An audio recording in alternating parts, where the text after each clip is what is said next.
বন্ধুরা গত এক মাস ধরে আপনাদের লাগাতার শ্রীলঙ্কার ক্রাইসিস নিয়ে আপডেট দিচ্ছে আর বেশিরভাগ সময় একটা সংশয় প্রকাশ পেয়েছে একবার শুধু শ্রীলঙ্কার সংকট দূর হোক, এরা ভারতের সাহায্যকেও ভুলে যেতে পারে আর ভারতের গুরুত্বকেও একবার পুনরায় চীনের কোলে গিয়ে বসতে পারে। এই কাজে 6 মাস থেকে 1 বছর সময়ও লেগে যেতে পারে। 1 বছর পর আপনারা নিজেরাই রেজাল্ট দেখে নেবেন। কিন্তু অনেকেই ভেবেছিলেন যে না, শ্রীলঙ্কা শুধরে গেছে, এখন আর তারা আগের মতো নেই আর তারা আমাদের পক্ষই নেবে। কিন্তু আপনাদের বলি, শ্রীলঙ্কা আপনাদেরকেও ভুল প্রমাণিত করেছে আর আমাদেরও। সেটা কিভাবে?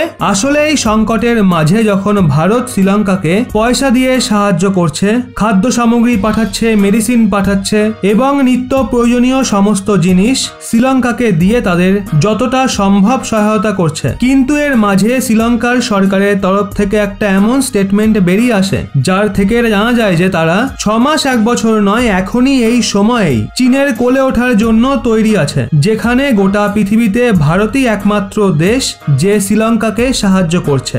এখন আপনারা বলবেন কি এমন স্টেটমেন্ট দিয়েছে? তো দেখুন, শ্রীলঙ্কার ভেতরে এখন মাহিন্দা রাজাপক্ষের সরকার রয়েছে, তাদেরই একজন হাই প্রোফাইল ব্যক্তি রয়েছে যিনি হলেন শ্রীলঙ্কার সূচনা বিভাগের অতিরিক্ত মহানির্দেশক, যার নাম মিলিন্দা রাজাপক্ষ।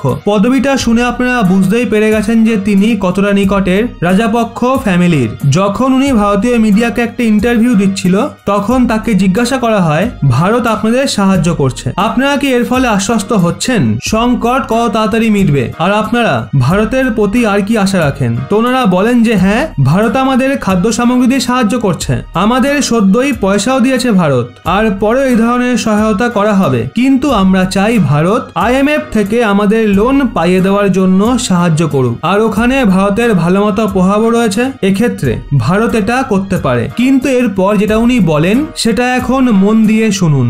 মিলিন্দা রাজাপক্ষ বলেন ভারত আমাদের সাহায্য অবশ্যই করছে, কিন্তু এটা যথেষ্ট নয়। ভারত একা শ্রীলঙ্কাকে সাহায্য করতে পারবে না, আমাদের চীনের সহায়তাও প্রয়োজন।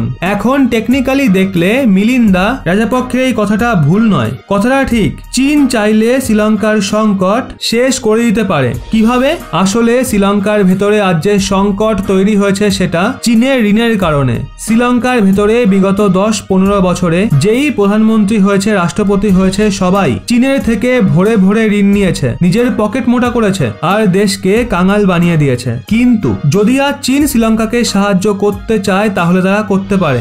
যে ঋণ রয়েছে সেটার কিস্তি রিশিডিউল করতে পারে। তারা শ্রীলঙ্কাকে বলতে পারে আপনাদের যে ঋণ রয়েছে সেটার কিস্তি আপনারা 2-3 বছর পরে দিন, আর বিশ্বাস করুন এরকমটা করলে শ্রীলঙ্কা অনেক আশ্বস্ত হবে। কিন্তু আপনাদের বলি, চীনা সরকারের তরফ থেকে এমন সাহায্য পাওয়া অসম্ভব। স্ক্রিনের দিকে আপনারা দেখুন, চীনা সরকারে তো বলে দিয়েছে যে তারা শ্রীলঙ্কাকে খাদ্য সামগ্রী, মেডিসিন এবং অন্যান্য সহায়তা দেবে, কিন্তু যখন কথা ঋণ নিয়ে ওঠে তখন চীন চুপ করে যায়, কারণ চীন জানে শ্রীলঙ্কার ভেতরে সংকট যত গভীর হবে তত বেশি জমি সে শ্রীলঙ্কার থেকে দখল করতে পারবে। কিন্তু এই বিষয়টা না তো শ্রীলঙ্কার পলিটিশিয়ানদের চোখে পড়ছে আর না তো ওখানকার অফিসারদের। এর থেকে পরিষ্কার জানা যায় চীনের কথার খেলাপ এবং ধোঁকা দেওয়া সত্ত্বেও সে আজও চীনের কোলে বসার জন্য তৈরি আছে আর নিজের দেশকে চীনের কাছে সঁপে দেওয়ার জন্য তৈরি আছে। কিন্তু অনেকে বলবেন এমন দেশকে তো আমাদের সাহায্য করা উচিত নয়, কিন্তু ভারত বাধ্য হয়েও এমনটা করতে পারে না।